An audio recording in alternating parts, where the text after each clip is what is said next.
Good news, bad news for Donald Trump. Let's start with the bad news, because we like to end on the better here, which is in the state of Kentucky, hardcore red Republican Kentucky, a Democrat is in front, only just, but thinks that they have won the race to become their governor, their state equivalent of a premier's race. This is Kentucky, hardcore Republican Trump country, where a Democrat has won 1 full year out from the upcoming election. Here's the bloke who thinks he's over the line. I haven't had an opportunity yet to speak to Governor Bevin, but my expectation is that he will honor the election that was held tonight, that he will help us make this transition. And I tell you what, we will be ready for that first day in office, and I look forward to it. Now, even the most pro-Republican sites are not saying that there's some sort of magic number that's going to drop out of the sky to flip this result. Instead, the governor is not conceding because he thinks there has been some irregularities. This is a close race. We are not conceding this race by any stretch. Not a chance. And here's the thing. Understand this, though. Understand this. We want the process to be followed, and there is a process. We know for a fact that there have been more than a few irregularities. They are very well corroborated, and that's all right. Now, people should know, in terms of that last election, that basically it was, well, all bar one little bit of Kentucky ended up voting Republican. So it is a bit of a black eye for the Republicans, and obviously Trump country. He went in as hard as possible with a big rally a few days ago. But here's maybe the good news, which is for Donald Trump to get re-elected, it's not about New York and California as much as Twitter would like to believe that that's the only thing that matters. He needs to pull together all of those different states that get him to the electoral college win, which means he has to repeat wins in places like Florida, Wisconsin and other states. Here's a poll that's around today, is that while Joe Biden is apparently leading by about 14 points nationally, in these states, it's down to 2 points in Florida, 3 points in Pennsylvania and Wisconsin, and 5 in Arizona. They are tied in Michigan, and Trump is up in North Carolina. Now, 1 year out from an election, if it's supposedly a stonking flipping and the removal of Trump from office, which the woke media would like you to think it is, well, those numbers would be a whole lot bigger. So, Matt, let's just put on the prediction stick.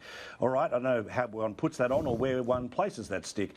12 months from now, are things looking better or worse for Trump?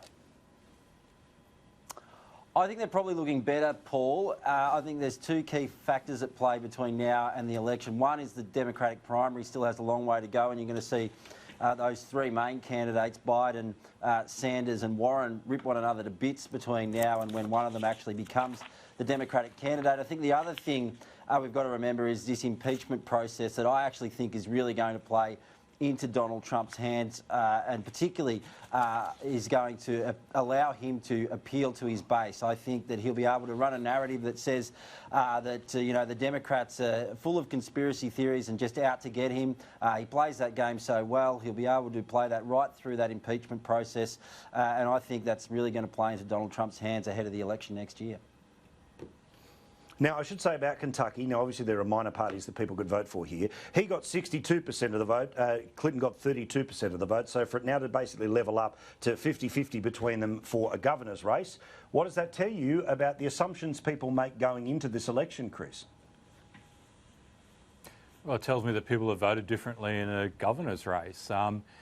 In Kentucky there you saw the Republican candidate, or the incumbent governor, you know, is a pretty divisive figure. And meanwhile, you've got a real moderate Democrat up against him, and one who comes from a bit of local political royalty. His dad was the last Democrat governor of that state. And so you can't take out, you know, I think, you know, obviously it's a Republican stronghold for Trump.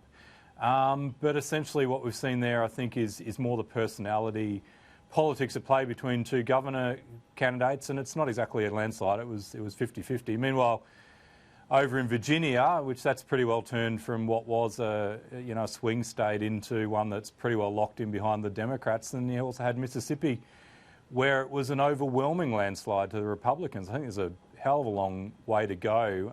And while we all love to, you know, sit here 12 months out from an election and you know, stick our fingers in the air and see which way is the wind's blowing. I think there's a long way to go. You've got to remember, in the US politics, it's about actually getting out to vote, getting people excited and wanting to actually go and cast their ballot. And I think that this far out is where Donald Trump still has that ascendancy over those three candidates that Matt spoke about. All right, well, Ken, you know what happens? I tell you what, I mean, look, Biden, look, Sleepy Joe, he's already sort of running him down in lots of states. I think he can eat him for breakfast. Bernie, yeah, good luck with that, with some of the stuff he's trying to push around. And I think that old mate Pocahontas was blown herself up. She says basically she's going to introduce a Medicare scheme for the US that would cost $52 trillion. You don't think the Trumpster's going to be able to rip that apart? Apart from anything else, don't forget what actually moves a lot of ultimately Republican voters who may even not like Donald Trump is that ultimate fight about who's going to get the next spot in the Supreme Court. Somebody will drop off the twig. They're all in their late 80s and early 90s, some of those people, so there might be another spot to lock in an even bigger Conservative majority there. So anyway, 1 year to go and 1 year away from when either it's awesome or awful.